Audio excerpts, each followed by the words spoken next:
In the deep hours before dawn, Constantinople lies still beside the dark waters of the Bosporus.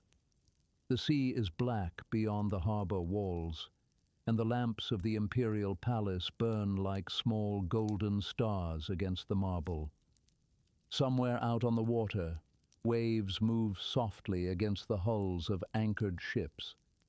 Somewhere inside the city, a priest is still awake, murmuring over an open book.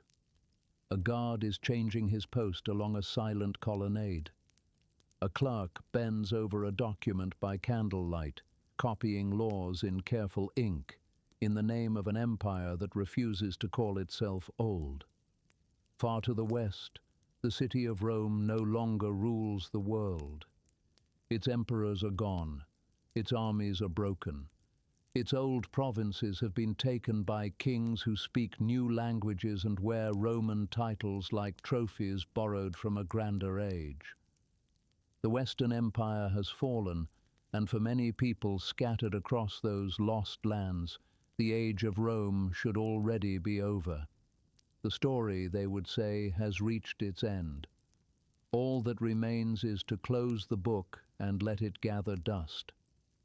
But in Constantinople, on this dark and quiet night, one man does not believe that. He does not believe the story is finished. He does not believe that Rome is a thing of the past, to be mourned and set aside. He believes it can be gathered up again, province by province, law by law, stone by stone, and made to live a second time. His name is Justinian. If he succeeds, the Roman world may live again, whole and unbroken, as it had not been for generations. If he fails, he may spend the empire's last strength chasing a dream that has already died, pouring gold and soldiers and years into a shape that memory has made more beautiful than it ever truly was. So tonight, as the lamps burn low and the city sleeps around him, the question is not simply whether Justinian was a great emperor. History has argued that point for 1400 years, and it has never quite agreed. The question is quieter and harder. The question is whether he saved Rome, or exhausted it while trying to bring it back. This is the story of Justinian, the emperor who tried to rebuild Rome. It is a story of ambition and faith and law and plague and love and war and the slow, patient poison of suspicion. It moves across deserts and seas, through burning streets and silent churches, from the marshes of Italy to the frontier forts of the East. It is long, because the life was long, and the empire was vast, and the dream at the center of it was larger than any single lifetime could hold. If these quiet journeys through the past are something you would like to keep close for another night, you are welcome to subscribe. There will be other rulers, other empires, and other long roads through history waiting here. Before the story carries us further, you can leave a note below. Tell me which corner of the world you are listening from, or name a forgotten life you hope we might visit next. Then let the room grow still again. But there is no need to hold every name or date in your mind. Only the shape of the story matters now. Let the details settle where they will.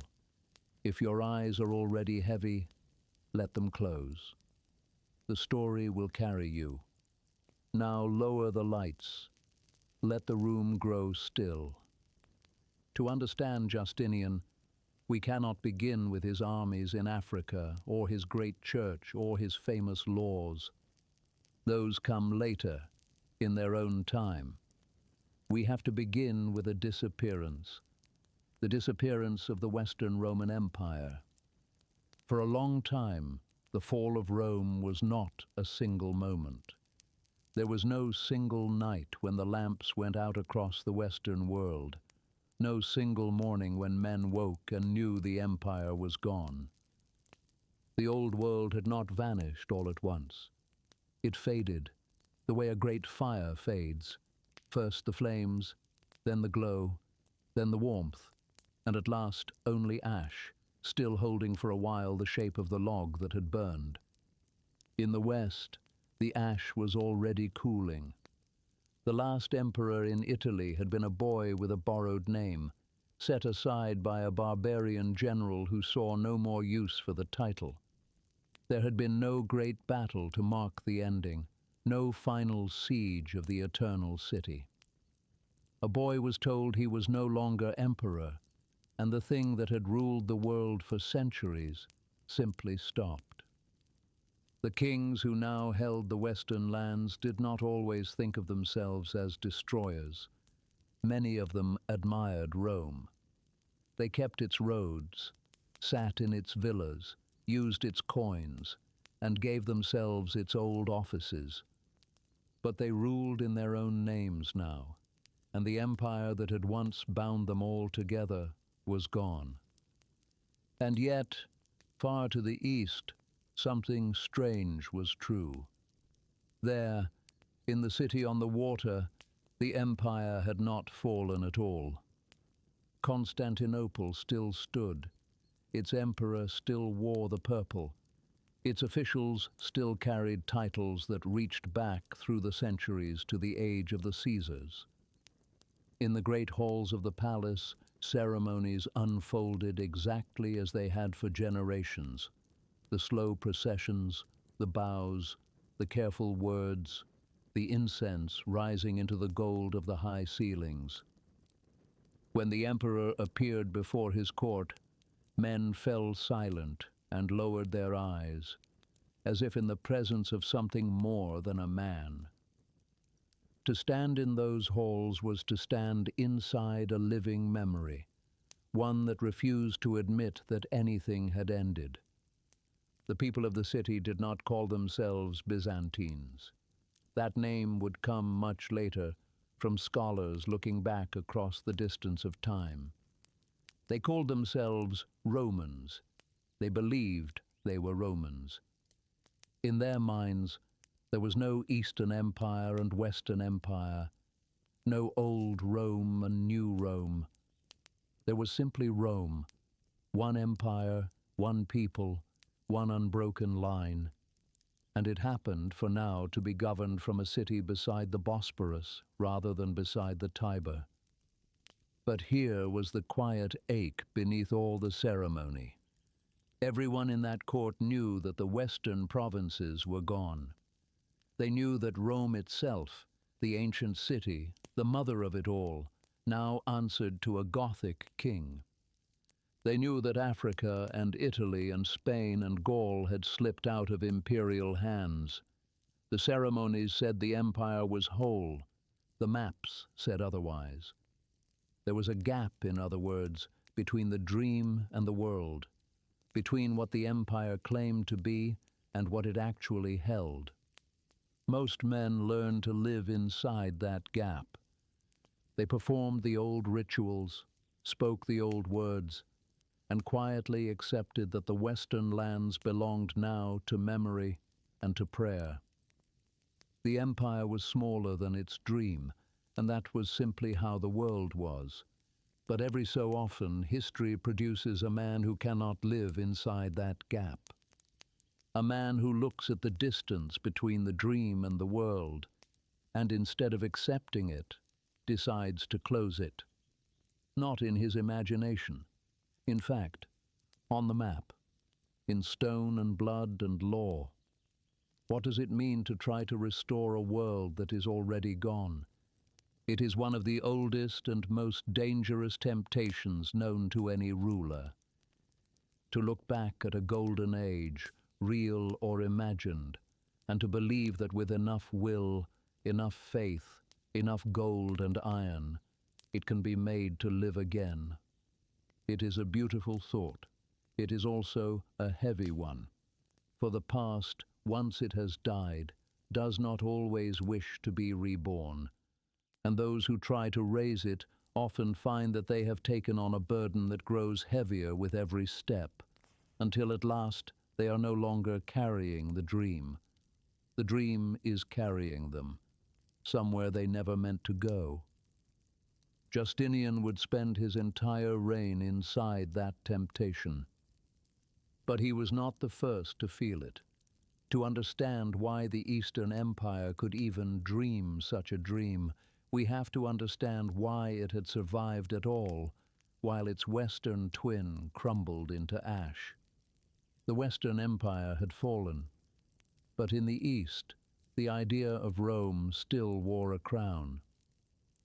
Why did Constantinople survive when Rome did not? It is a fair question and a strange one. For centuries, Rome, the old city in Italy, had been the heart of the world. Its name meant power itself. And yet it fell, while a younger city on the far edge of the Greek world endured. To understand Justinian and everything he would attempt, we have to sit for a while with this quiet mystery. Because the empire he inherited was not a ruin waiting to collapse. It was something else entirely. Begin with the walls. Constantinople stood on a triangle of land, water on two sides, and across the neck of that triangle ran a set of walls unlike anything else in the world. Great stone barriers, layered one behind another, with a deep ditch before them and towers rising along their length. An army that reached those walls did not simply climb over them. It broke against them, the way the sea breaks against a headland and falls back, spent. For 1,000 years, enemies would come to those walls, and for 1,000 years, again and again, the walls would hold. The city was, in a sense, a fortress the size of a nation, and behind its stone the empire could lose a battle, or a province, or a war, and still not lose its heart. Then there was the water. The city sat astride one of the great crossroads of the world, where the trade of many lands passed through a narrow strait. Ships moved through those waters carrying grain and silk, spices and timber, gold and slaves, and every cargo that passed left something behind, a tax, a toll, a fee.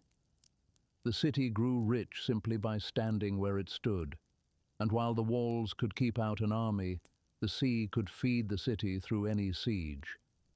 As long as the imperial fleet held the water, ships could bring grain to the harbor even while enemies camped outside the gates. A city that cannot be starved behind walls that cannot be stormed is a very difficult thing to kill. But walls and water were only the body of the empire. Its deeper strength lay in something less visible and harder to burn. It lay in the bureaucracy. This is not a word that stirs the blood, but it should not be dismissed. In the West, when the emperors fell, much of the machinery of government fell with them. The tax rolls, the records, the trained officials, the steady collection of revenue that paid for armies and roads and courts. Without that machinery, the Western kingdoms became simpler, rougher places. In the East, the machinery survived. There were still men who knew how to assess a harvest, count a population, register a debt, move gold from a distant province to the treasury in the capital. There were still archives and clerks, and the slow, patient paperwork of a state that knew how to govern itself. It was unglamorous. It was also the difference between an empire and a memory. And behind the bureaucracy stood the treasury, and behind the treasury, the tax collector, who is one of the quiet, unloved figures at the center of this whole story. For every soldier Justinian would one day send to Africa or Italy, for every stone of every church he would raise, for every gift and bribe and pension that held the empire together, someone first had to gather the money, coin by coin, from farmers and merchants and craftsmen across the provinces. The dream of restoring Rome would be paid for, in the end, not by emperors, but by taxpayers, people whose names history did not bother to record, but whose labor made everything else possible. Remember them. We will return to what the dream cost them. There was also the Church. In the East, the Christian faith was woven into the very fabric of the state. The emperor was not merely a ruler, he was God's chosen, the earthly reflection of a heavenly order, the guardian of the true faith. This gave the throne a weight that no barbarian king could easily match. To obey the emperor was, in a sense, to obey the divine order of the world, and it gave the empire a unity of belief, or at least the constant, anxious pursuit of one. Faith held the empire together. Faith, as we shall see, would also very nearly tear it apart. But that trouble was still years away. And finally, there was the army. Smaller now than in the great days of the old republic, but professional, disciplined, and led, when fortune allowed, by commanders of real genius. The empire could not field the endless legions of centuries past, but it could field enough. And it had learned over hard years to fight with cunning as much as with numbers, to buy off one enemy while striking another, to hire barbarians against barbarians, to trade gold for time. Walls, water, trade, taxes, bureaucracy, church, army. Put them together, and you begin to see the truth. This Eastern Empire was not a fading remnant, waiting quietly to disappear like its Western twin. It was wounded, yes. It had lost half of itself, and it grieved for what it had lost. But it was rich, and organized, and defensible, and proud, and it still believed with its whole heart that it was Rome. It was, in short, an empire waiting for someone ambitious enough to use it. Someone who would look at all that gathered strength and refuse to spend it merely on survival. Someone who would look west at the lost provinces and ask a dangerous question: why not take them back? That someone was already alive. He had not been born to the purple. He had been born far from it, in a rough province on the edge of the empire, the son of peasants who could not have dreamed what their family would become. How does a man from the edge of the empire come close enough to rule it? Far from Constantinople, in the rough uplands of the Balkans, there was a region of hard soil and hard weather, of farmers and shepherds and small stone villages. It was the kind of place the great world forgot, a place that sent its sons out as soldiers, because there was little else to send them out as. The people spoke Latin, in a countryside surrounded by Greek, and they lived simple lives close to the land, far from the perfumed halls where emperors were made. It was from such a place that a young man named Justin set out, sometime in the middle years of the century, walking toward the capital with almost nothing to his name. He was a peasant. He had little education. What he had was a strong body, a steady nerve, and the willingness to serve. He joined the army, as poor provincial men did, and he began the slow climb that a soldier could sometimes make, from the ranks to command, from command to the elite palace guard, and at last to the head of that guard, standing close to the emperor himself. There is something worth pausing on here, in the quiet of the night. This was an empire that still, sometimes, allowed such a thing. A man born in a mud-walled village, who could barely write his own name, could rise through loyal service until he stood at the very center of power. It did not happen often, but it happened. And it happened at the crucial moment to Justin. For when the old emperor died without a clear heir, and the court fell into the tense, whispering uncertainty that always followed such a death, it was Justin, the old soldier, the peasant's son, now commander of the guard, who emerged with the throne. Partly through calculation, partly through the loyalty of the guards, and partly through the quiet movement of gold, the old soldier became emperor of the Romans. It was the kind of turn that no one could have predicted, and that everyone afterward pretended had been inevitable. But Justin was already old, and he had no son. What he had was a nephew.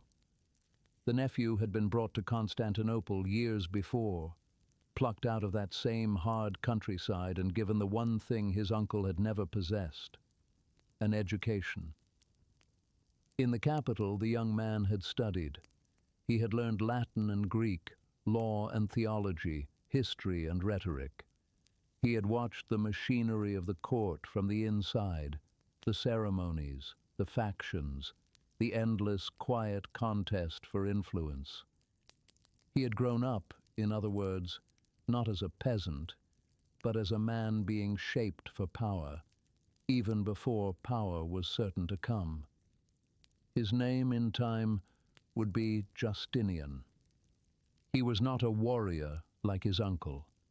He would never lead an army into battle himself, never win a victory with his own sword. His weapons were of a different kind: patience, intelligence, an appetite for work that astonished those around him, and a mind that never seemed to rest. Where his uncle had risen by the body, Justinian would rule by the mind. He read constantly.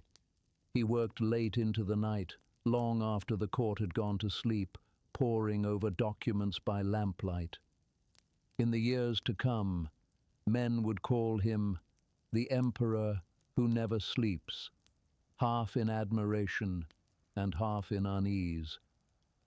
For there is something troubling about a ruler who is always awake, always thinking, always turning some vast design over in his mind while the world around him rests. As his uncle aged, Justinian did more and more of the true governing. He was the power behind the old emperor's throne long before he sat upon it himself. And when Justin at last died, the transfer of power was quiet and complete. The nephew took the purple. The dream took the throne. Now consider what he had inherited. He had not inherited Rome's old glory. The glory was gone, scattered among barbarian kings in the West. What he had inherited was the wound, the memory of a greatness lost, the daily ache of an empire that called itself whole while knowing it was broken. He had inherited the walls and the treasury and the bureaucracy and the church and the army. He had inherited a machine of great power and an ambition too large for the age he lived in. And he had inherited something else, harder to measure, a sense that history had chosen him, that a peasant's family did not rise so far, so fast, by accident, that God perhaps had lifted them up for a purpose. It is a dangerous thing to believe that heaven has singled you out. It can make a man brave. It can also make him blind. In Justinian, it would do both. But he did not climb toward the throne alone. Somewhere in those years, in the tangled life of the capital, he met a woman who would change everything. A woman from even lower than his own low beginnings, and in some ways stronger than he was. Justinian had not inherited Rome's old glory. He had inherited its wound. And to carry that wound, he would need someone beside him who understood, better than he ever could, exactly how far a person could fall, and how fiercely one had to fight to rise. Why was Theodora essential to Justinian's reign? To answer that, we have to speak plainly about where she came from, and about the great distance she crossed to stand beside an emperor. She was born into the lowest and most looked down upon corners of the city's life. Her father, it was said, was a keeper of the bears that were used in the great public spectacles, the games that thrilled and consumed the people of Constantinople. When he died, the family was left without protection, without money, exposed to a hard and unforgiving world. And Theodora, as a young woman, made her living on the stage, as an actress and entertainer, in a profession that, in that time and place, carried a heavy shadow of scandal and shame.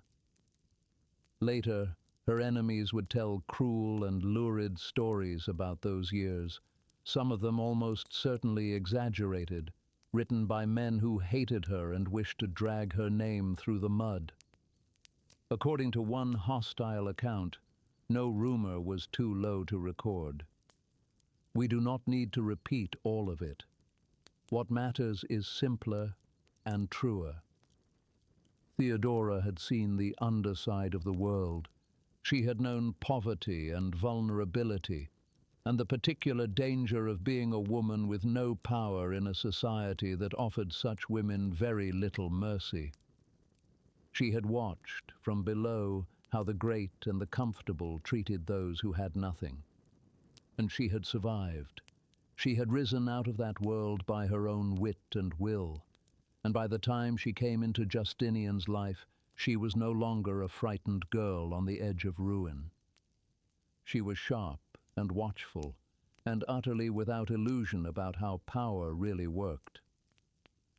Justinian fell in love with her, not, it seems, as a passing fancy, but deeply and permanently. There was a difficulty. The law forbade a man of his rank from marrying a woman of her former profession, and so the law was changed, quietly, deliberately, to allow it. He wanted her that badly. He needed her that badly. And in changing the law to have her, he showed something about himself that would echo throughout his reign, that he believed the rules of the world could be reshaped to fit his will, if only the will was strong enough. They married, and she became not merely his wife, but his partner in power. This is the part the old scandal-mongers could never quite forgive. Theodora was no ornament, no silent figure in the background of the court. She sat close to the center of government. She received ambassadors. She had her own network of loyalists and informants.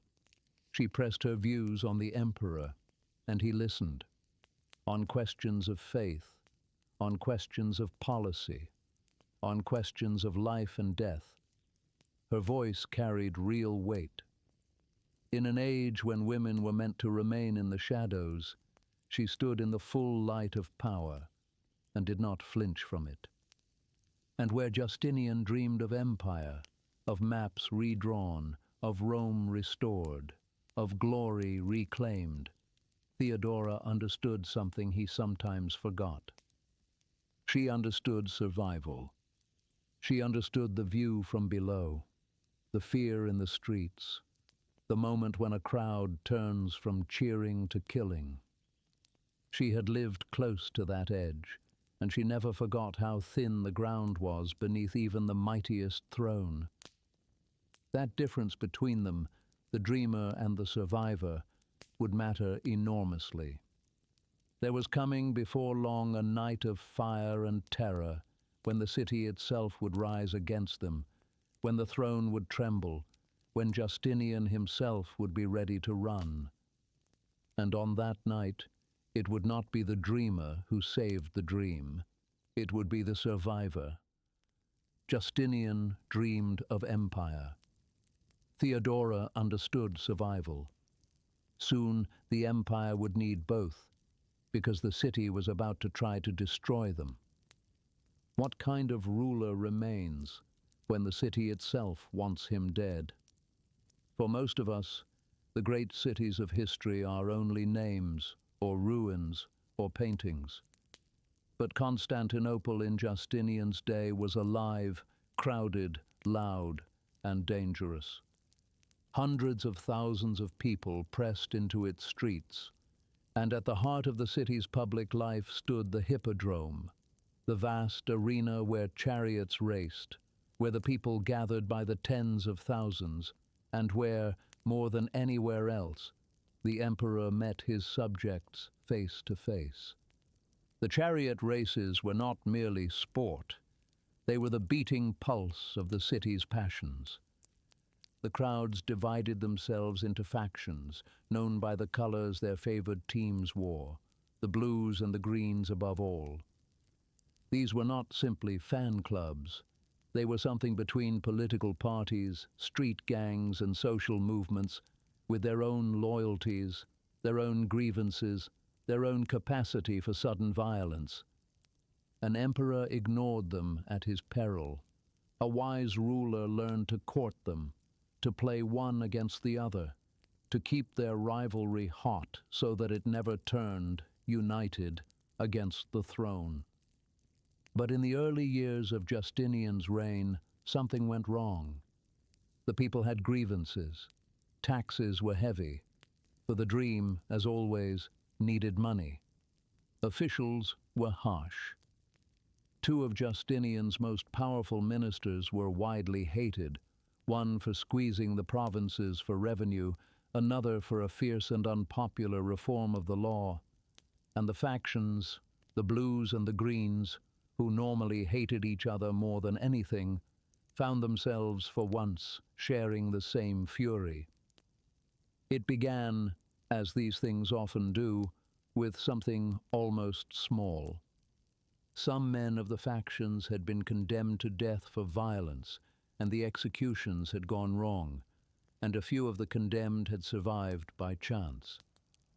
The crowd wanted them pardoned. The emperor hesitated.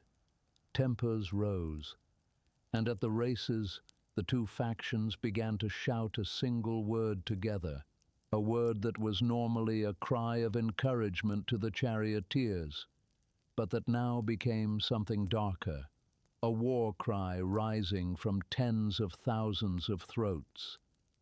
The word was Nika. It meant conquer, win, and the crowd turned it against the emperor. What followed was one of the most terrifying episodes in the history of any city. The mob poured out of the hippodrome and into the streets. They freed prisoners. They attacked officials. And then they began to burn. Fire spread through the heart of Constantinople, leaping from roof to roof, consuming public buildings, churches, and homes. The great cathedral itself was gutted. For days the city burned, and the smoke rose black over the water, and the emperor and his court were trapped inside the palace as the fires drew closer and the crowd bayed for their end. The rioters even proclaimed a rival emperor, dragging a reluctant nobleman forward and hailing him as their new ruler. Picture Justinian in those days, the man who never slept, who dreamed of restoring Rome across the whole width of the world, now penned inside his own palace, listening to his capital burn, watching the loyalty of his guards waver, wondering with every hour whether the next assault would breach the gates. The dream of empire must have seemed very far away, in the reek of smoke and the roar of the mob.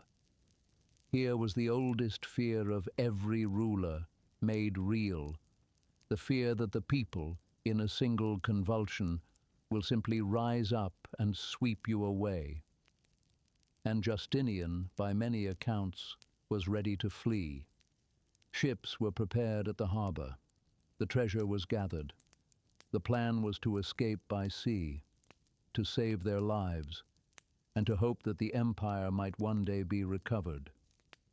It was the sensible choice. It was the survivor's choice, or so it seemed. To run, to live, to fight another day. And it was here, in this darkest hour, that Theodora spoke. The accounts tell us that in the council, as the men debated flight, the empress rose and refused to go. She had not come from the bottom of the world, she said, to run from the top of it. She would rather die an empress than live as a fugitive. Royal purple, she is remembered as saying, makes a fine burial shroud. Better to stand and face the end here, wearing the crown, than to flee across the sea and live out her days as a frightened exile, mourning what she had lost. Whether she spoke exactly those words, we cannot know. But something in that room changed. The flight was called off. The decision was made to fight. And fight they did, though not in a way anyone could be proud of. Justinian's commanders, among them a young general whose name we will soon come to know, gathered loyal troops. The rival emperor and the crowd had packed themselves back into the hippodrome, celebrating what they believed was their victory. The soldiers sealed the exits, and then they went in. What happened inside the hippodrome was not a battle. It was a massacre. Tens of thousands are said to have died on that ground, trapped, unable to flee, cut down where they stood. The rebellion drowned in its own blood. When it was over, the fires were out, the crowd was broken, and Justinian was still emperor. But at what cost, and by what means? He had kept his throne. He had kept his dream. But he had kept them by slaughtering his own people in the heart of his own capital. The great cathedral lay in ashes. The streets were full of the dead, and a hard lesson had been written into the rain, in fire and blood, that this emperor would not step aside, would not run, would not yield, that he would hold the throne at any price, and that the price could be terrible. The throne survived, but it survived in blood and smoke.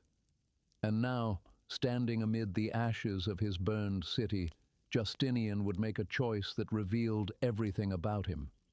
He would not merely rebuild. He would build something greater, and he would begin, of all things, with the law. Can an empire be rebuilt by organizing its past? It is a strange question, and Justinian answered it in a strange way. After the fires of Nika, with his capital half in ruins, a lesser ruler might have thought only of walls and soldiers. Justinian thought of parchment. For centuries, Roman law had grown the way an old city grows, layer upon layer, without a plan. Emperor after emperor had issued rulings. Jurist after jurist had written commentaries. Court after court had set precedents. Over 500 years and more, this had produced a vast, tangled forest of law, millions of words, scattered across countless books, much of it contradictory, some of it forgotten, a great deal of it impossible for any single mind to master. Laws that no longer made sense sat beside laws that contradicted them.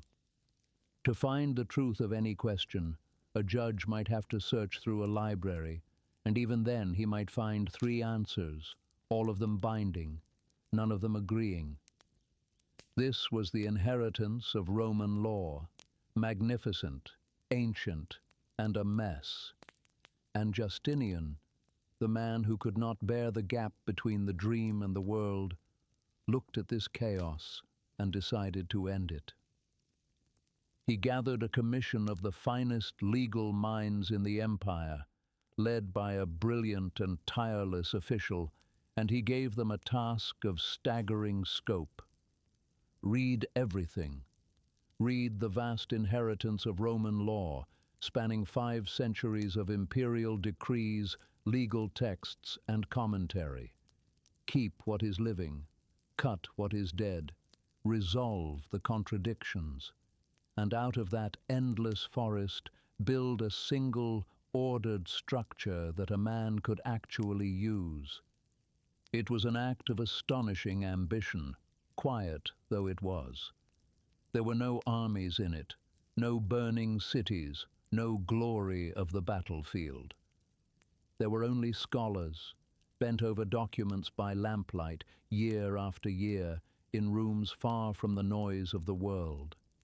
And yet, in its own way, this was one of the boldest things any emperor ever attempted, to take the entire legal memory of Rome and remake it, whole, into a form that could outlast the empire itself.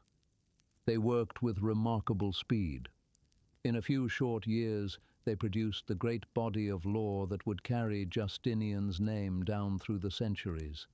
The code of imperial rulings, the vast digest of legal writings, the handbook for students, and the collection of his own new laws. Together, they formed a complete system, ordered and coherent, where once there had been only chaos. And here we come to the quiet heart of what Justinian was doing. He believed, or perhaps he only felt in some place deeper than reason, that Rome was not merely a collection of provinces on a map. Rome was an idea, an order, a way of arranging the world, and if the provinces had been lost, the order need not be. The law was Rome, distilled to its essence. To gather the law, to purify it, to set it down whole and unbroken, was to make Rome whole again, not on the earth, not yet, but on the page. It was restoration by parchment. Before he sent a single soldier to reclaim a single lost province, he had already reclaimed something greater and more lasting, the memory of what Rome had been, ordered and preserved against the forgetting of time. There is something moving in this, and something that tells us who he was. Here was a man who could not accept loss, not the loss of the western provinces, not the loss of the old greatness, not even the loss of a legal ruling from 300 years before. He wanted to gather it all up, save it all, hold it all against the darkness. It was the same impulse that would soon send his armies west. The law was only the first battlefield of his war against forgetting, and the strangest part is how well it worked, not for his own age, but for all the ages after. The western provinces he would fight so hard to reclaim would slip away again within a generation of his death. But the law he assembled in those quiet rooms would endure.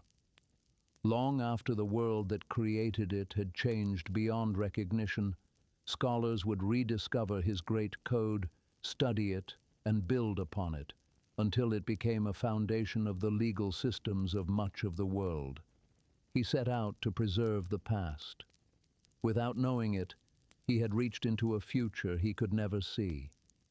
The dream had moved one step closer, and it had cost nothing but ink and patience. But ink and patience are not how empires are usually restored. Sooner or later, the dream would have to leave the page and step out into the world, into the dust and heat and blood of real war. And for that, Justinian would need more than scholars. He would need a soldier. Law made Rome whole on parchment before armies tried to make it whole on earth. And the emperor had found the one man who could carry the dream across the sea. What happens when an impossible dream suddenly starts working? The soldier's name was Belisarius. He was young, still in his 30s, and he had already shown in hard fighting on the eastern frontier and in the streets of the capital during the Nika terror that he possessed something rare, a gift for war that was steady rather than showy, patient rather than reckless. He was loyal to Justinian with a completeness that would, in time, become the tragedy of his own life. But that is another story, for another night. Here he enters as the instrument of the dream. The emperor would imagine the restoration of Rome. Belisarius would go and try to make it real. The first target was Africa. Long ago, the rich provinces of North Africa had been among the brightest jewels of the Roman world, the granary of the West, a land of wheat and olives and prosperous cities along the coast. But for nearly 100 years, they had been ruled by the Vandals, one of the barbarian peoples who had carved kingdoms out of the fallen Western Empire. To Justinian, this was intolerable. Africa was Roman. It had always been Roman, and so it must be Roman again. His advisors, by many accounts, were horrified. They remembered the last time an Eastern emperor had tried to reconquer Africa, a lifetime before, a vast and costly expedition that had ended in catastrophe, the fleet destroyed, the treasury drained, the whole gamble lost. To try again seemed like madness. The sea was wide, the enemy was far, and the risk was enormous. One high official is said to have begged the emperor to reconsider, warning of the ruin that failure would bring. But Justinian had decided. And when Justinian had decided, the debate was over. So the fleet sailed, hundreds of ships, thousands of soldiers, and Belisarius at their head, carrying the emperor's dream across the water toward a coast that Rome had not ruled in a century. It was an enormous throw of the dice. If it failed, the cost would be crushing in gold and men and prestige. If it failed, the whisperers at court would say quietly that the whole dream of restoration was folly, that the old provinces were gone, and that a wise emperor would let them go. It did not fail. To the astonishment of nearly everyone, the campaign went almost like a story. Belisarius landed, marched, and in a stunningly short time defeated the Vandal army, entered their capital, and brought their kingdom to an end. The king was captured. The treasure was seized. Africa, rich, ancient Roman Africa, was, after 100 years, restored to the empire. Belisarius returned to Constantinople in triumph, and the captured Vandal king was paraded through the streets, and the crowds that had once screamed for Justinian's death now roared for the glory of his reign. Try to feel what this meant in the palace, in the mind of the emperor who never slept. For years, the dream of restoring Rome had been just that, a dream, a private ache, a thing that sober men dismissed as nostalgia. And now, suddenly, it had happened. A lost province had come home. The map of the empire, for the first time in living memory, had grown larger instead of smaller. The thing that could not be done had been done, and quickly, and gloriously. For a moment, it seemed as though anything was possible. If Africa could be won so easily, why not Italy? Why not Rome itself, the ancient city, the heart of it all? Why not the whole lost West, province by province, until the empire stood whole again as it had in the Golden Age? The dream, which had lived so long only in Justinian's restless mind, now looked less like a fantasy and more like a plan, less like nostalgia and more like policy. And yet, and here the quiet warning enters, the first faint shadow across the bright picture. The ease of Africa may have been the most dangerous thing that ever happened to Justinian. for it taught him a lesson that was only half true. It taught him that the impossible was possible, that the past could be reclaimed, that his will and his general and his treasury could bend the world back into its old shape. It did not teach him what such victories truly cost over years when the enemy did not conveniently collapse. That lesson was still to come, and it would be learned not in Africa, but in Italy, in a war that looked at first like another quick triumph, and became instead a wound that would not close. Justinian's dream no longer looked like nostalgia. It looked like policy. And so he turned his eyes toward the greatest prize of all, the city that had given the empire its very name. Was taking Rome the same as restoring Rome? It is a question that seems almost foolish at first. Of course, to take Rome was to restore Rome. What could be more obvious? Rome was the city of the Caesars, the mother of the empire, the source of everything. To bring it back under imperial rule was the very heart of the dream. And so, after Africa, Justinian turned his general and his armies toward Italy, where another barbarian people, the Ostrogoths, had ruled for 2 generations. Here it is worth pausing, in the calm of the night, to say something gentle and true. The barbarian kingdom in Italy was not the dark and savage thing the word barbarian might suggest. The Ostrogothic kings had ruled Italy with real skill. They had preserved much of the Roman administration, protected old senatorial families, and maintained cities and roads, even as tensions within their own kingdom grew sharper. Italy knew a fragile stability that it would soon bitterly miss. The tragedy that was coming was not a simple clash of civilization and savagery, but a bitter conflict between an ancient imperial dream and a fragile Italian stability, fought over a land that could ill afford the cost. At first, once again, it went well. Belisarius landed in the south, took the great cities of the south, and marched north. And then he entered Rome itself. Rome, the ancient city. After all the centuries, after all the loss, an imperial army marched once more through the gates of Rome, and the old capital returned to the empire's hands. Imagine the weight of that moment, the ghost of 1,000 years of history pressing down on those worn stones, the general and his soldiers walking streets where the Caesars had walked, standing in a city whose name was the name of the dream itself.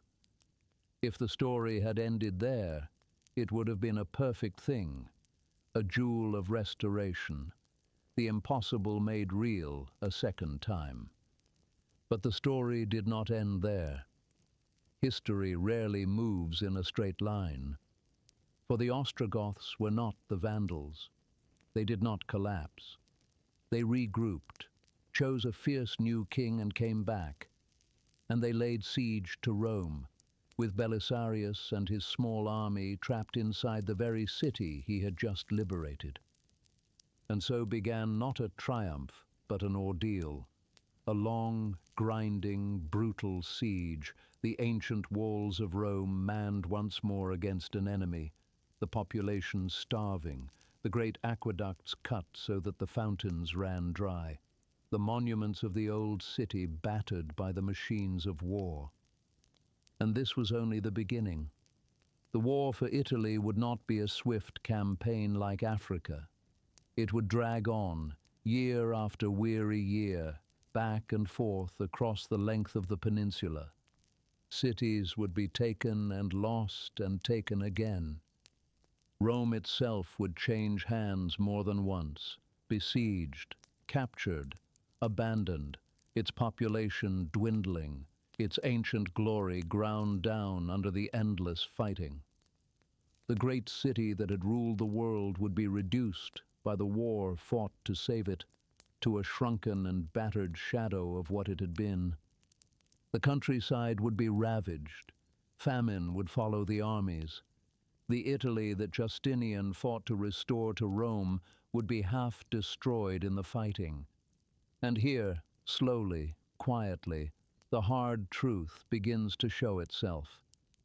The truth that the easy victory in Africa had hidden.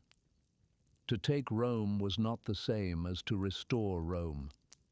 To plant the imperial banner on the old walls was one thing.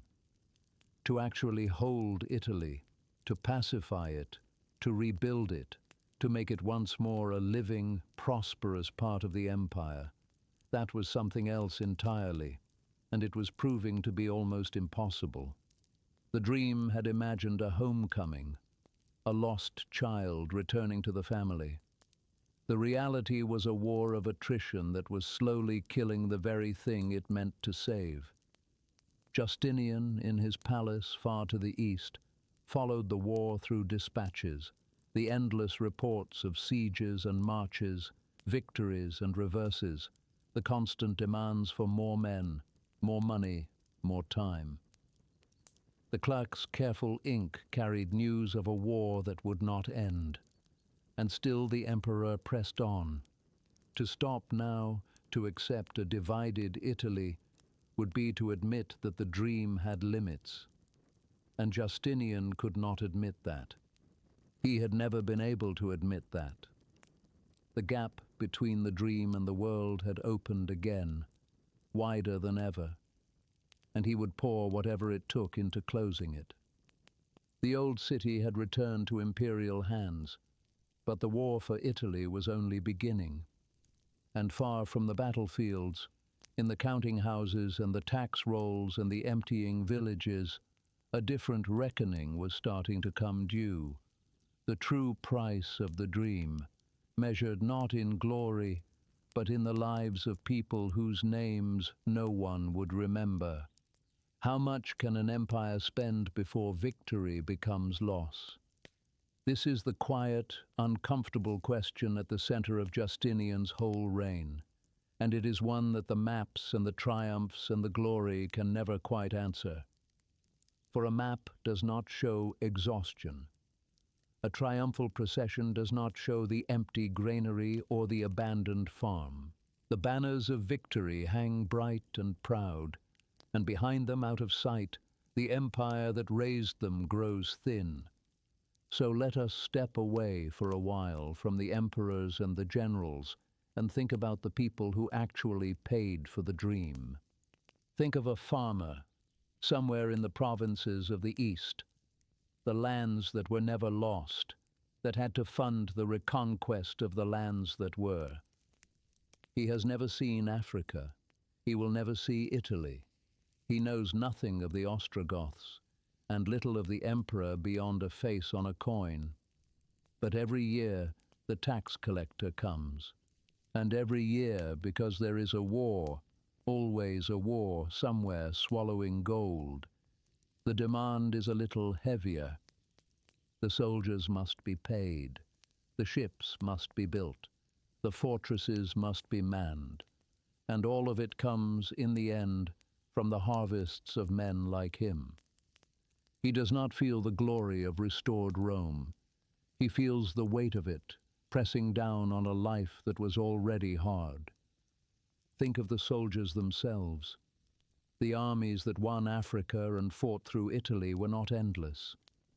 They were made of real men, worn down by years of campaigning far from home, often unpaid, often hungry, dying of disease as much as of the enemy's sword. The empire's forces were stretched across an enormous span, the eastern frontier, Africa, Italy, and there were never quite enough of them. Every soldier sent west was a soldier not guarding some other threatened border. The dream demanded men, and men were not infinite. And think of Italy itself, the very land the war was meant to save, now being ground to ruin by the endless fighting, its fields untended, its people starving, its cities shrinking. This was not simply a story of victory. It was a story of a country being destroyed by its own liberation. Here we come to one of the cruelest patterns in all of history, and Justinian's reign shows it as clearly as any. The dream of restoration was real, and in some ways it was even noble. But dreams have a price, and the price is not paid by the dreamer. Justinian, in his palace, did not go hungry. The farmer did. The soldier did. The Italian peasant did. The gap between the dream and the world was being closed, but it was being closed by pouring the empire's living strength into it, drop by drop, year by year. And there was another cost, harder to see, that grew in the emperor's own mind. For as the wars dragged on, and the treasury emptied, and the strain mounted, Justinian began to do what tired and anxious rulers so often do. He began to suspect. His generals were winning victories far away, at the head of loyal armies, growing famous, growing powerful. And a powerful, popular general, far from the throne, is a frightening thing to an emperor who remembers how his own uncle rose, how thrones can be taken by men with soldiers at their backs. So Justinian watched his commanders with a wary eye. He recalled them, second-guessed them, divided their commands, sent officials to watch them, starved them of the men and money they begged for. The very success of his generals seems to have fed his fear of them. And that fear, historians suspect, may have made the wars harder to win, longer, and costlier than they otherwise would have been. It is one of the sad ironies of this story, and we will see it deepen. The emperor's suspicion, meant to protect the throne, may have weakened the very armies that were fighting to fulfill his dream. The dream needed great generals, but great generals frightened the dreamer. And so the dream was always, quietly, at war with itself. By now, if we could have flown high above the empire and looked down, the map would have told one story. It would have shown an empire growing, Africa reclaimed, much of Italy taken, the Mediterranean once more ringed by Roman coasts. It would have looked from that height like a triumph, like the dream coming true. But the map lies, or at least it does not tell the whole truth. Beneath that growing map was a shrinking strength. The treasury was thinner, the armies were more stretched, the people were more burdened, the provinces were more resentful, the emperor was more suspicious. The empire was larger and weaker at the same time, bigger on the outside, more hollow within. Was this victory, or only another debt? Justinian, one suspects, did not let himself ask that question. There was always another campaign, another province, another piece of the dream just within reach. To stop and count the true cost would have meant admitting that the dream might not be worth it, and that he could never do. The map looked more Roman. The empire beneath it felt less secure. And yet, even as the strength drained away, Justinian was about to raise, in the heart of his capital, the single most magnificent thing he would ever create. A building so beautiful that men would say the empire had touched heaven itself. Why did Justinian build as if heaven itself needed a Roman roof? We return now to the capital and to the ashes. Remember that in the terror of the Nika riots, the great cathedral at the heart of Constantinople had burned. Where the most sacred church of the empire had stood, there was now a blackened ruin. To most rulers, this would have been simply a loss to be repaired. rebuild what was there, restore what was destroyed, and move on. Justinian did not think that way. He never thought that way. Where others saw a ruin to be replaced, he saw an opportunity to build something that had never existed before, something that would not merely restore what was lost, but surpass it, and everything else, and perhaps even the limits of what men had thought possible in stone.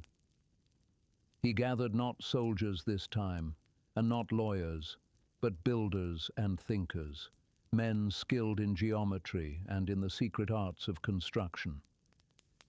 And he set them a task as bold in its own way as the reconquest of the West, to raise a church unlike any the world had seen, not merely large, not merely rich, but a building that would seem to defy the very nature of stone and weight, a vast dome, floating impossibly above an open space of light and gold, as though the sky itself had been captured and set upon the walls.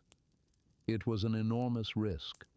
What they were attempting had never quite been done, and they worked with astonishing speed, driven by the emperor's restless will, for Justinian, as always, could not bear to wait. In only a few years, where the burned ruin had stood, there rose the great church that we now call Hagia Sophia, holy wisdom. To step inside it in those days was to feel the earth fall away. The space opened up, immense and luminous, and above it all floated that impossible dome, pierced around its base with windows so that it seemed to rest on nothing but light. Gold covered the ceilings and caught the glow of 1,000 lamps and candles, so that the whole vast interior shimmered like something seen in a dream. Marble of every color lined the walls. Incense rose in slow clouds. And when the choirs sang, the sound filled that enormous space and echoed among the arches until it seemed to come from everywhere and nowhere, from the very air, from heaven itself. Men who entered it wept. They said they no longer knew whether they stood on earth or in heaven. They said that God must surely dwell in such a place, and this, of course, was exactly what Justinian intended. For the church was not only an act of faith, though it was that. It was also an argument, written in stone and light. It said, "This empire is chosen by God. This emperor is God's servant on earth, and heaven itself blesses his rule." The building was a claim of legitimacy so overwhelming that no one who stood beneath that dome could doubt it. Rome had fallen in the West, yes. The wars in Italy dragged on, yes. The treasury groaned, yes. But here, under this dome, none of that mattered.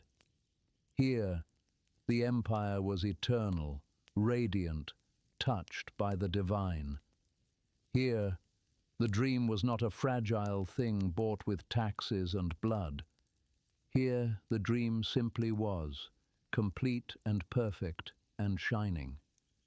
There is a story, perhaps true, perhaps not, that when the great church was finished and Justinian first walked into its completed splendor, he thought of the most famous temple of the ancient world, the Temple of Solomon, and murmured that he had surpassed it at last.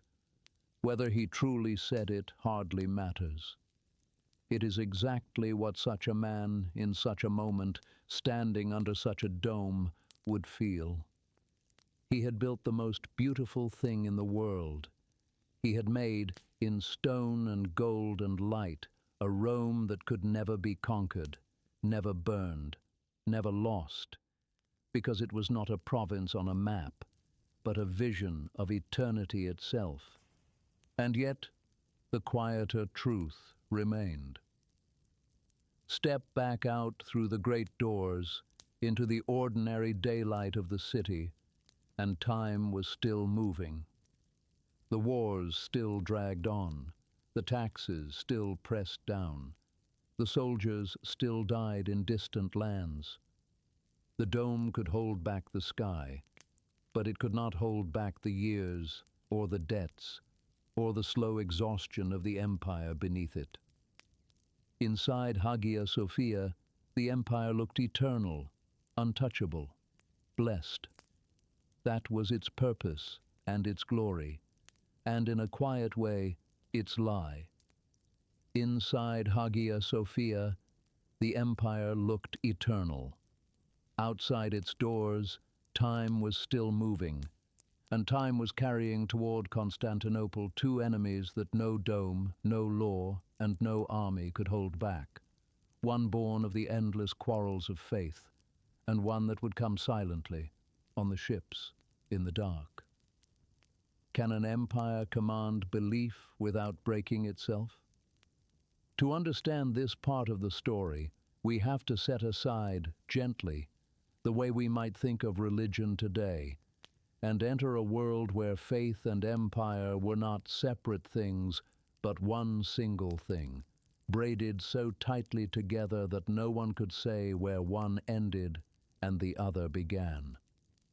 In Justinian's world, to be Roman was to be Christian. The emperor was not merely a political ruler. He was the guardian of the true faith, God's chosen servant, responsible not only for the bodies of his subjects, but in a sense, for their souls. A united empire meant a united faith, and a divided faith meant a divided empire. There was the trouble, for the faith was not united. It was, in fact, torn by a deep and bitter argument, an argument about the nature of Christ himself, about how the divine and the human were joined in him, a question that seems to many people now impossibly fine and abstract. But to the people of that age, it was nothing less than the difference between salvation and damnation, truth and heresy, heaven and hell. And it divided the empire along lines that ran through provinces, through cities, through families, through, as we shall see, the imperial bedchamber itself.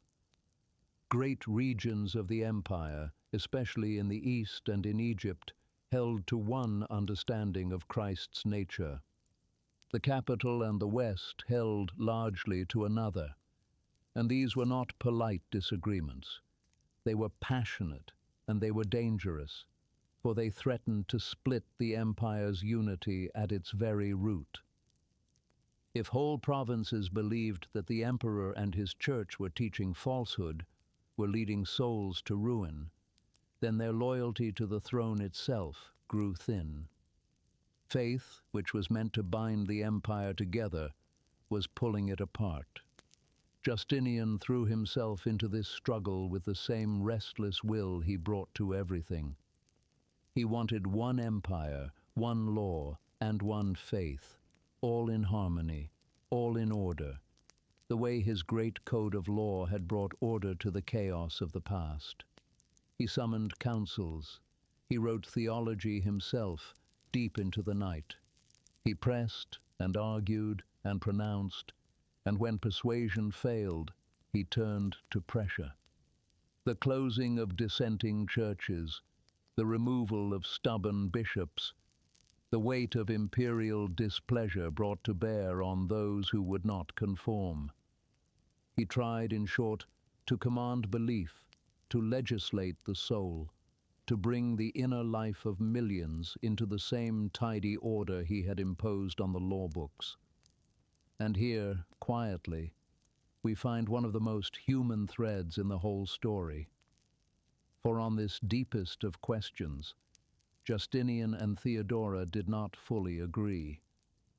The emperor leaned, in the main, toward the faith of the capital and the West. But Theodora, it is said, sympathized with the dissenters of the East, sheltered them, protected their leaders, gave them refuge even within the palace. Whether this was her true belief or a shrewd political strategy to keep the eastern provinces from turning against the throne, or both at once, we cannot fully know. But it meant that at the very heart of the empire, in the marriage that ruled the Roman world, the great religious division of the age lived on, unresolved, held in a kind of careful balance between husband and wife. The survivor understood something the dreamer resisted, that some things cannot be forced into a single shape without breaking, because that was the lesson Justinian could never quite accept. He could organize the law, because the law was words, and words will hold still to be arranged. He could reconquer provinces, because land can be taken and held by armies, but he could not organize the human soul. He could not command belief the way he commanded a legion. Every effort to force unity created new resentments, new martyrs, new divisions. The harder he pressed for one faith, the more the empire's faith fractured in his hands. Human souls, it turned out, are not provinces. They cannot be reconquered. They cannot be entered into a legal code. They will not hold still to be arranged. This was not simply a story of theology. It was the same story as all the rest. The story of a man who could not bear the gap between the dream and the world, reaching out to close it, and finding that some gaps will not close, no matter how strong the will that pushes against them.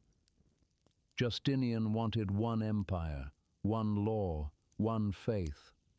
But human souls are not provinces, and even as he wrestled with the divisions of belief, something was coming toward his city that cared nothing for faith or heresy, nothing for emperors or laws, something that would empty the streets and silence the arguments and change everything. What happens to a restoration project when death itself becomes the enemy?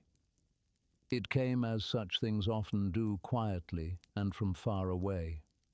In the ports of the empire, ships arrived as they always did, carrying grain and goods from distant lands. And somewhere in the holds of those ships, among the sacks and the cargo, in the dark where the rats moved, something else had come aboard. No one saw it arrive. No one could have. It slipped into the city the way a shadow slips under a door. And then people began to die. At first, perhaps, it seemed like an ordinary sickness, the kind that visits every crowded city from time to time. But this was not ordinary. This spread with a speed and a cruelty that no one had ever witnessed. It struck the rich and the poor, the strong and the weak, without mercy and without pattern. A person might be well in the morning and dead within days, marked by terrible swellings and fever and a swift and agonizing decline. And it did not take a few. It took multitudes. The accounts that survive from those days are among the most haunting in all of history.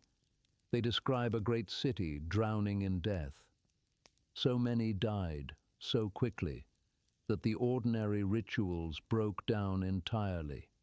There were not enough living to bury the dead. Bodies piled up. The systems for carrying away the corpses were overwhelmed.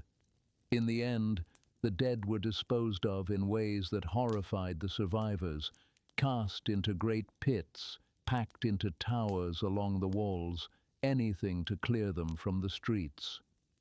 Day after day, the toll mounted, until it seemed as though the whole city might simply cease to exist. And over everything fell a great and terrible silence. This is the detail that lingers in the calm of the night. The markets, once roaring with noise, fell quiet. The workshops stood empty. The streets, once so crowded that a man could barely pass, were deserted. A city that had been one of the loudest places on earth became a place of shuttered doors and empty squares, where the only sound was the passing of the carts that carried away the dead, and the weeping behind closed windows, and the tolling of bells. The plague did what no enemy army had ever done. It brought the great city to a halt. And Justinian himself, the emperor who never slept, the man who would not run from the Nika mob, the dreamer of restored Rome, Justinian fell ill. The plague reached even into the palace, even to the purple, and struck down the emperor as it struck down the poorest laborer in the meanest street. For a time it seemed he might die. The empire held its breath, and in that anxious silence it was Theodora once again who held the reins of power steady while her husband lay between life and death. He survived. Many did not. And when the worst had passed, the empire that emerged into the light was a fundamentally different thing from the empire that had entered the darkness. For consider what the plague truly did, beneath the horror of it. It killed people, and people were the empire's true strength. People were the farmers who grew the grain and paid the taxes. People were the soldiers who fought the wars. People were the craftsmen, the sailors, the clerks, the merchants, the living body of the state. And now a vast number of them were simply gone in a matter of months. The fields lost their farmers. The armies lost their recruits. The treasury lost its taxpayers. The whole great machine of the empire, already strained to its limits by the endless wars of restoration, was suddenly missing a huge portion of the hands that made it run. Here, many historians see a profound turning point in Justinian's reign, the moment when an invisible shadow fell across his ambitious realm and altered what the empire could sustain. It is difficult to measure every loss or to trace every consequence with certainty, but the strength required for reconquest had already been draining through war, taxes, and exhaustion. The plague made every burden heavier. It did not end the dream in a single instant, but it changed the price of pursuing it, perhaps forever. No army crossed the frontier, and yet the empire had been invaded all the same, invaded by death itself, which asked no ransom and accepted no surrender.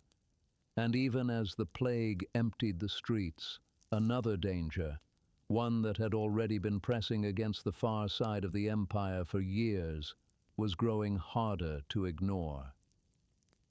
What did Justinian neglect while looking west? Every ruler, every person, has a direction in which they naturally look, a place where their hopes lie, where their attention drifts, where their heart is. For Justinian, that direction was always west. West lay Rome and Italy and Africa and the lost provinces, and the golden memory of the empire made whole. West lay the dream, and a man who is always looking in one direction is, by that very fact, always turning his back on another. Behind Justinian, to the east, lay Persia. We must be careful here, in the quiet of the night, not to let Persia become merely a name, a shadowy enemy on the edge of the story. For the Persian Empire was no barbarian kingdom, no crumbling remnant. It was the other great power of that world, ancient, wealthy, sophisticated, and every bit the equal of the Roman Empire it faced across the eastern frontier. Rome and Persia had been rivals for centuries, two giants glaring at each other across the deserts and mountains of the borderlands, sometimes at peace, often at war, neither ever quite able to destroy the other. Persia was not a problem to be solved. It was a permanent fact, a great and living danger that would never go away. And while Justinian looked west, Persia watched and waited, and understood exactly what it saw. For the Persian king was no fool. He could see that the Roman emperor had committed his best generals, his armies, his treasure, and his heart to the wars in the west. He could see that the eastern frontier, by comparison, was thinly held, starved of resources, second in the emperor's mind. And so, again and again through Justinian's reign, Persia struck. Persian armies crossed the frontier, raided the rich eastern provinces, and threatened the great cities of the east. On one terrible occasion, a Persian army marched deep into imperial territory and sacked one of the greatest and most ancient cities of the region, carrying off its people and its wealth, a catastrophe that struck at the very heart of the empire's eastern lands.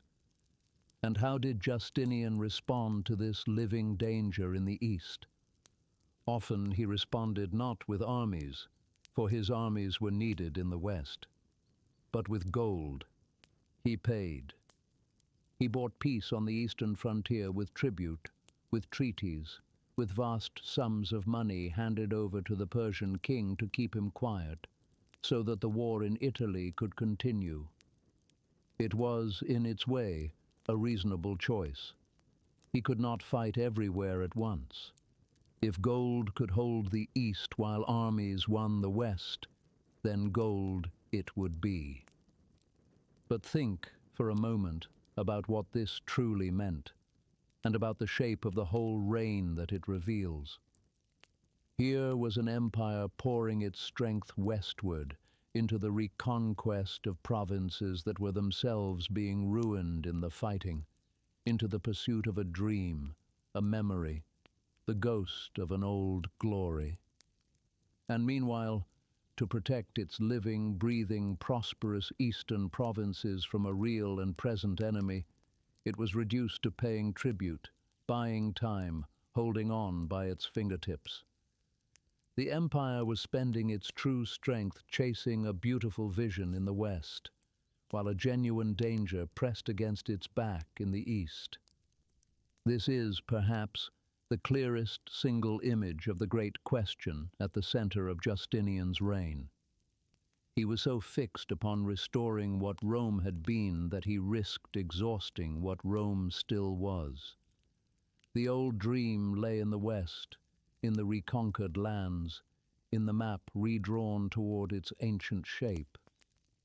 But the living danger, the real, immediate threat to the empire's actual survival, waited in the east, patient and unimpressed by dreams.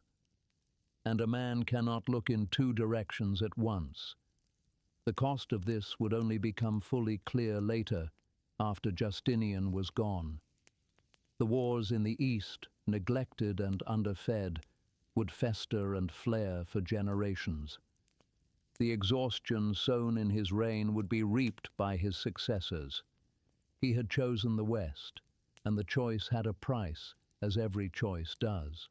And, as so often in this story, it was a price that would come due only after the man who made the choice was safely beyond the reach of paying it. Rome's old dream lay in the west. Rome's living danger waited in the east. And as Justinian grew older, something was about to happen that would take from him not a province, not an army, but the one person who had always helped him see clearly. What happens when the person who steadied the throne is gone? Through all of it, the riots and the fires, the wars and the taxes, the plague and the theological storms, there had been, beside Justinian, one constant presence. Through every crisis, in every dark hour, Theodora had been there. The survivor beside the dreamer, the woman who had risen from the very bottom of the world to sit beside the master of it, the one voice that could reach him when no other could. She had stiffened his spine on the night the city burned. She had steadied the empire when the plague laid him low. She had held, within the palace, the delicate balance of faith that kept the eastern provinces from turning away. She was, in every sense that mattered, his partner in the ruling of the Roman world. And then, after more than 20 years upon the throne, while Justinian still lived and still ruled and still dreamed, Theodora died. The sources do not dwell long on it. They tell us that she fell ill, and that after a time the illness took her, well before her husband, in the middle years of the reign rather than at its end. A few lines, and she is gone from the story. But behind those few lines lies one of the quietest tragedies in all of this long tale. For the story would continue for many years more, and it would continue without her, and it would never be quite the same again. Try to imagine what her loss meant to Justinian, not as an emperor, but as a man. They had been together through everything. They had climbed from the edges of the world to its summit, side by side. She had been his love, and his shrewdest advisor, and his fiercest defender, and very likely the only person on earth who could tell him a hard truth to his face and have him listen. And now she was gone, and the palace that had always held her presence held only her absence. The emperor who never slept would now keep his long night vigils entirely alone. And it was not only a personal loss, it was a political one, and a deep one. For Theodora had supplied something the reign badly needed, and would now be without: a sense of the ground, a feel for the view from below, an instinct for survival to balance Justinian's instinct for grandeur.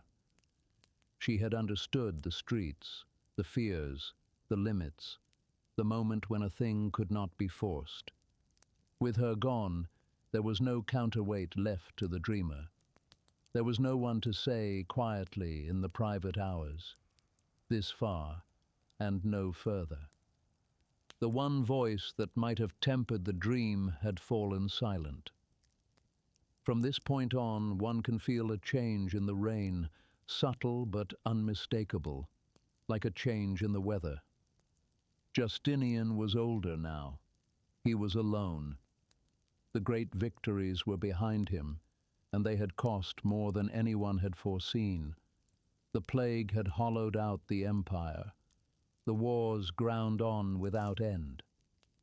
And the partner who had shared the whole enormous burden was gone. The dreamer went on dreaming, but now he dreamed alone, in a palace grown suddenly larger and colder, among servants and officials who obeyed him but could not reach him. There is a particular loneliness that comes to those who outlive the one person who truly knew them. The emperor of the Romans, master of a world he had spent his life trying to make whole, now knew that loneliness. All the gold of the treasury, all the marble of the palace, all the glory of the reconquest could not fill the empty place beside the throne. The emperor remained, but the room was larger now and colder, and in that cold and lonely space an old man would rule on and on for years and years, long after the fire of his reign had burned down to embers, carrying a dream that had begun to feel less like his companion and more like his master. Did Justinian still rule the dream, or had the dream begun to rule him? The later years of a long reign have a particular quality, and it is worth sitting with in the stillness of the night. The great and dramatic events are mostly past. The famous victories are won and beginning to fade. What remains is the long, grey continuation, the daily work of holding together what was built in the bright years, of managing decline, of ruling on after the story's climax has come and gone. Most of history's attention rushes to the peaks, but a life is lived in the end, mostly in the long slopes on the far side of them. Justinian's later years were like that. He ruled on and on into old age, far longer than most men of his time could hope to live. The emperor who never slept still did not sleep. Deep into the night, the old man bent over his documents by lamplight, still working, still governing, still turning the vast machine of empire with his own tireless hands. Officials came and went. Reports arrived from the distant frontiers. The endless business of the state flowed across his desk, and he attended to it year after year with the same relentless diligence he had shown as a young man. But the fire had changed. In the early years, the work had been in service of a soaring dream, the reconquest, the restoration, the remaking of the Roman world. Now, increasingly, the work was simply the holding of ground, defending what had been won, patching what was failing, finding the money, always the money, to pay for armies that were too few and frontiers that were too long. The great creative energy of the reign had spent itself. What was left was maintenance and endurance, and the grim labor of keeping a strained empire from coming apart. And the suspicion, which had always been there, deepened with age, as suspicion so often does. The old emperor, alone now, without Theodora to steady him, grew ever more wary of those around him. He watched his officials. He watched his generals, even the greatest of them, even the most loyal, the one who had won him Africa and Italy, did not escape the cold eye of imperial distrust, and knew, in his own final years, the bitterness of a master's ingratitude. But that, again, is a story for another night. Here it is enough to say that the atmosphere of the late reign grew heavy with wariness. A ruler who has held power for a very long time, who has survived riots and plague and war and the loss of the person he trusted most, comes at last to trust almost no one. Power, held too long, curdles into fear. And the gains themselves, the hard-won fruits of all those years, how solid were they really? Italy had been reconquered at last, after decades of ruinous war.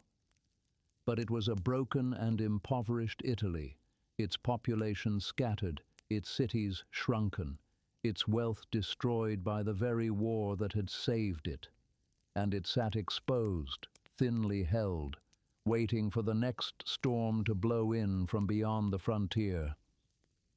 Africa was Roman again, but restless. The eastern frontier was quiet only so long as the tribute kept flowing. The empire on the map was large. The empire in truth was tired and thin and fragile, held together by an old man's will and an old man's gold. Here we return, one last time, to the great question, and we can feel its full weight now. Did Justinian still rule the dream, or had the dream come to rule him?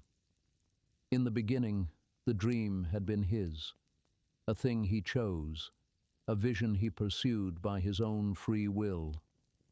But somewhere across the long decades, the relationship had quietly reversed. He could not stop. He could not let go of Italy, though it bled the empire white. He could not turn from the west to properly secure the east. He could not accept the limits that the plague and the exhaustion and the sheer scale of the world had placed upon him. The dream had become a thing he served rather than a thing he commanded, a master he could not disobey, driving him on long after wisdom would have counseled rest. There is something both grand and unbearably sad in the image of the old emperor at his desk, deep in the night, still laboring for a vision that had already cost more than it could ever repay. He had given his entire life to it. He had given the empire's strength to it. And still it was not finished. And still he could not stop, because to stop would have been to admit that the gap between the dream and the world could not, after all, be closed. And that was the one truth this man could never accept, not as a young prince, not as an old and lonely emperor keeping his lamplit vigil over a weary world. By the end, even victory seemed tired. The reconquered provinces did not shine with the glory he had imagined. They sat exhausted and exposed. The great works were done, and the doer of them was old, and the dream that had lit his youth had become the long grey burden of his age. And so, at last, after one of the longest reigns in all the history of the Roman world, the emperor who tried to rebuild Rome came to the end of his own long night. Did Justinian save Rome, or spend its last strength? He died in 565, after nearly 40 years upon the throne, an old man in the palace from which he had governed so much of the Roman world. There was no great final battle, no dramatic fall, no single moment of reckoning. The tireless will that had driven the empire for a lifetime was still at last.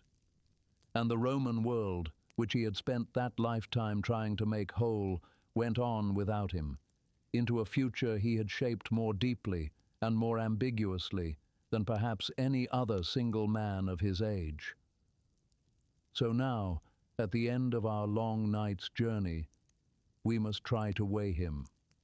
And we will find, as history has always found, that he does not weigh easily.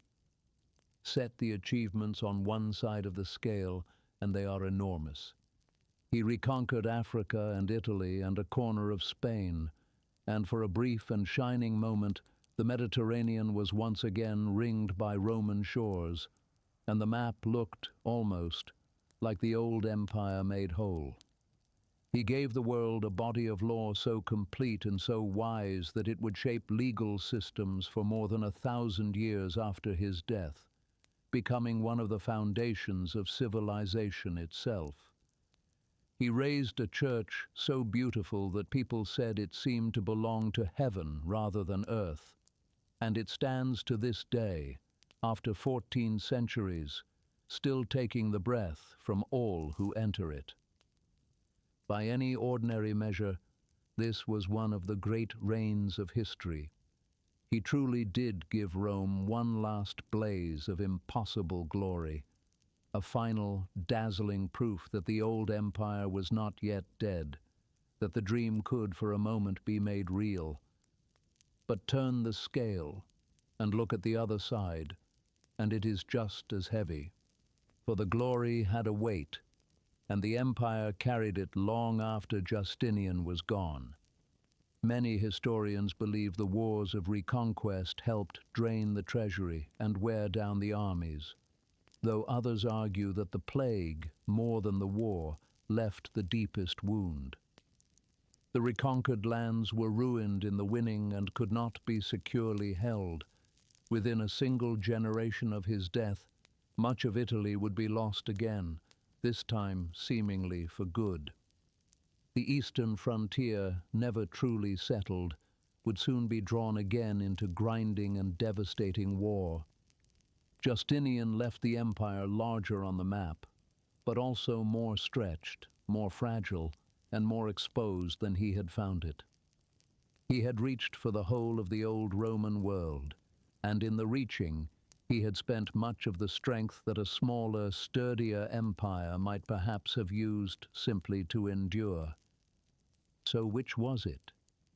Did he save Rome, or exhaust it, chasing a dream that had already died?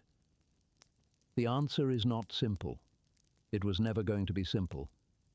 Perhaps the truest thing we can say is that he was both the savior and the spender, that the very same acts which made him great were the acts which drained the empire, that his glory and his cost were not two separate things, but one single thing seen from two sides.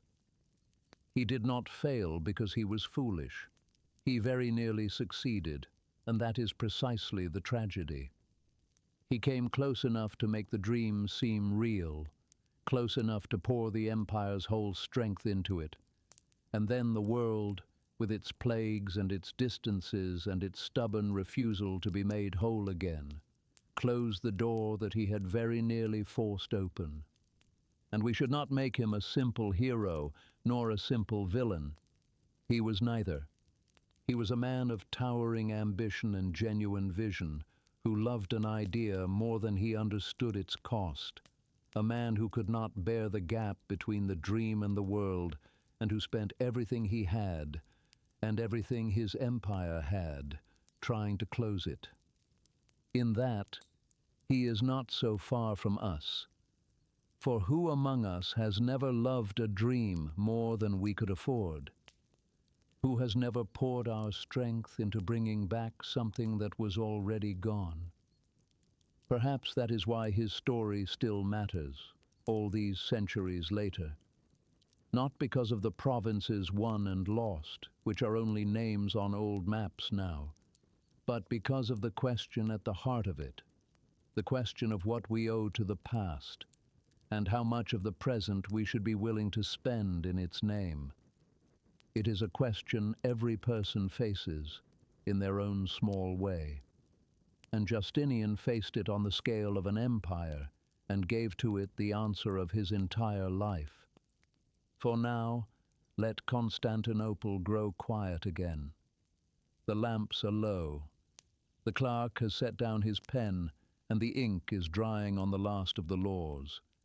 The great dome stands silent in the dark, holding its little piece of captured heaven. The guard has changed his post for the last time tonight, and the palace is still. The sea is dark beyond the harbor, as it was when we began, moving softly against the ships that ride at anchor in the night. And the old dream of Rome, that vast, beautiful, impossible dream that a man once gave his whole life to, is fading now, gently, into the quiet and the dark, the way all things fade in the end. There is nothing left to hold on to now, only the shape of the story, settling into stillness. Let it go. Let the lamps burn down. Let the city sleep. Sleep well.